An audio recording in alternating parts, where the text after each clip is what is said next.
Hi friends, நான் Malini. Welcome to cook with Malini. இன்னைக்கு ரொம்பவே டேஸ்டி அண்ட் ஈஸியான காலிஃப்ளவர் பஜ்ஜி தாங்க பார்க்க போறோம். நார்மலா நம்ம எப்பவுமே காலிஃப்ளவர்ல சில்லி செஞ்சு சாப்பிடுவோம். இந்த மாதிரி பஜ்ஜி ஒரு டைம் செஞ்சு சாப்பிட்டு பாருங்க. அல்டிமேட்டான டேஸ்ட்ல இருக்கும். ரொம்பவே சாஃப்டா, மேல நல்லா முறுமுறுன்னு, உள்ள நல்லா மெத்து மெத்துன்னு செம்ம சாஃப்டா இருக்குங்க. குழந்தைங்கள்ல இருந்து பெரியவங்க வரைக்கும் ரொம்ப என்ஜாய் பண்ணி சாப்பிடுவாங்க. சாதத்துக்கெல்லாம் தொட்டு சாப்பிடவுமே சூப்பரா இருக்கும். ரொம்ப டேஸ்டி அண்ட் ஈஸியான இந்த காலிஃப்ளவர் பஜ்ஜியை எப்படி செய்யறதுன்னு இப்ப பாக்கலாங்க. காலிஃப்ளவர் பஜ்ஜி செய்யறதுக்காக நான் இன்னைக்கு ஒரு பெரிய சைஸ் பூவை இந்த மாதிரி கட் பண்ணி எடுத்து வச்சிருக்கேன். மீடியம் சைஸ்ல இந்த மாதிரி கட் பண்ணி எடுத்து வச்சிருக்கேங்க. பூ எல்லாத்தையுமே இந்த சைஸுக்கு பிரிச்சு வச்சுக்கோங்க.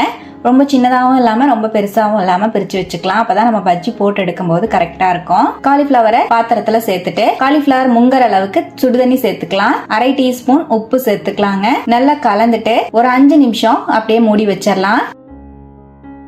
காலிஃபிளவர்ல பூச்சி எல்லாம் இருந்துச்சுன்னா நமக்கு அது வெளியே வந்துடும். இப்போ ஒரு 5 நிமிஷம் அப்படியே மூடி வச்சிருந்தேன். பாருங்க, இப்ப நம்ம காலிஃபிளவரை வாஷ் பண்ணி எடுத்துட்டு வந்துடலாங்க. பாருங்க, இந்த மாதிரி ஒரு 2-3 டைம் நல்லா வாஷ் பண்ணி எடுத்துட்டு வந்துட்டேன். காலிஃபிளவர் நல்லா சுத்தமா இருக்கு. தண்ணி இல்லாம சுத்தமா வடிச்சு எடுத்து வச்சிருக்கேன். இதோடவே 1/2 டீஸ்பூன் உப்பு சேர்த்துக்கலாம். 1 டீஸ்பூன் மிளகாய் பொடி ஆட் பண்ணிக்கலாம்.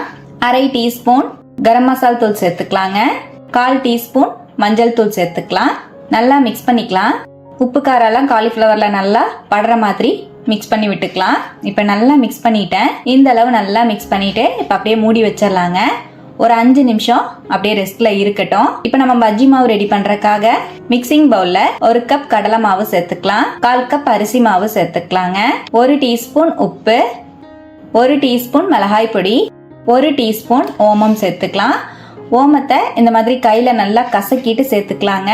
நல்ல ஃப்ளேவரா இருக்கும். நமக்கு பஜ்ஜி சாப்பிட்டதுக்கு அப்புறம் கூட டைஜஷன் ஆகிறதுக்கு ரொம்ப ஹெல்ப் பண்ணும்.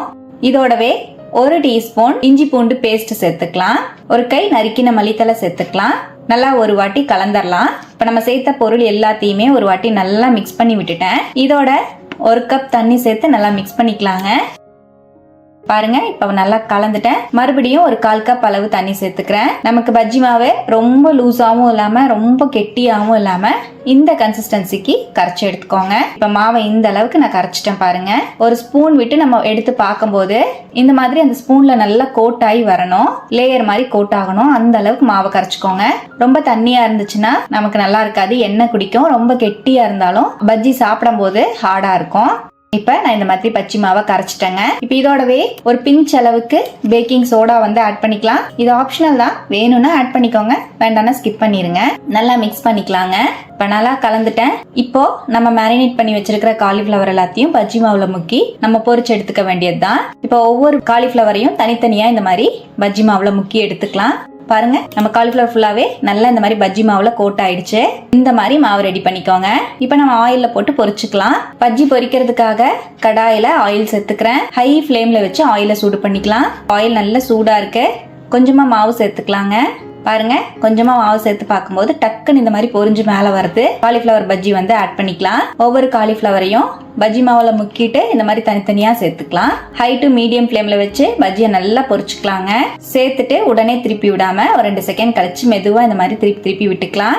நல்லா ஃப்ரை ஆகி ஆயிலோட சலசலப்பெல்லாம் அடங்கினதுக்கு அப்புறம் நல்லா கோல்டன் ப்ரௌன் கலர் வந்ததுக்கு அப்புறமா நம்ம பஜ்ஜி வெளியே எடுத்துக்கலாங்க.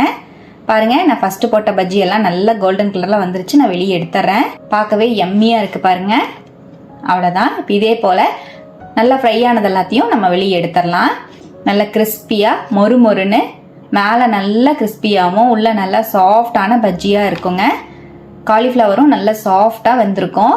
இப்போ காலிஃபிளவர் எல்லாத்தையுமே நான் ஃப்ரை பண்ணி எடுத்துட்டேன். கடைசியா இருக்கிற ஆயில்ல ஒரு கொத்து கருவேப்பிலை சேர்த்துட்டு நல்லா ஃப்ரை பண்ணி நம்ம காலிஃபிளவர் பஜ்ஜியோடவே ஆட் பண்ணிக்கலாம்.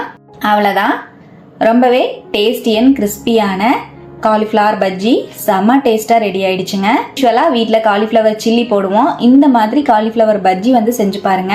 ரச சாதம், சாம்பார் சாதம், வெரைட்டி ரைஸோட எல்லாம் தொட்டு சாப்பிட சூப்பரா இருக்கும். ஈவினிங் டீ டைம்க்கு பெஸ்ட் ஸ்நாக்கா இருக்கும். கண்டிப்பா ட்ரை பண்ணிட்டு எப்படி வந்ததுன்னு கமெண்ட்ல மறக்காம என் கூட ஷேர் பண்ணுங்க. நம்ம சேனலை இப்பதான் ஃபர்ஸ்ட் டைமா பாக்குறீங்கன்னா சப்ஸ்கிரைப் பண்ணிக்கோங்க. பக்கத்துல இருக்கிற பெல் ஐக்கானையும் பிரஸ் பண்ணிக்கோங்க. லைக் பண்ணுங்க. ஃப்ரெண்ட்ஸ் அண்ட் ஃபேமிலியோட ஷேர் பண்ண மறக்காதீங்க ஃப்ரெண்ட்ஸ். தேங்க்யூ.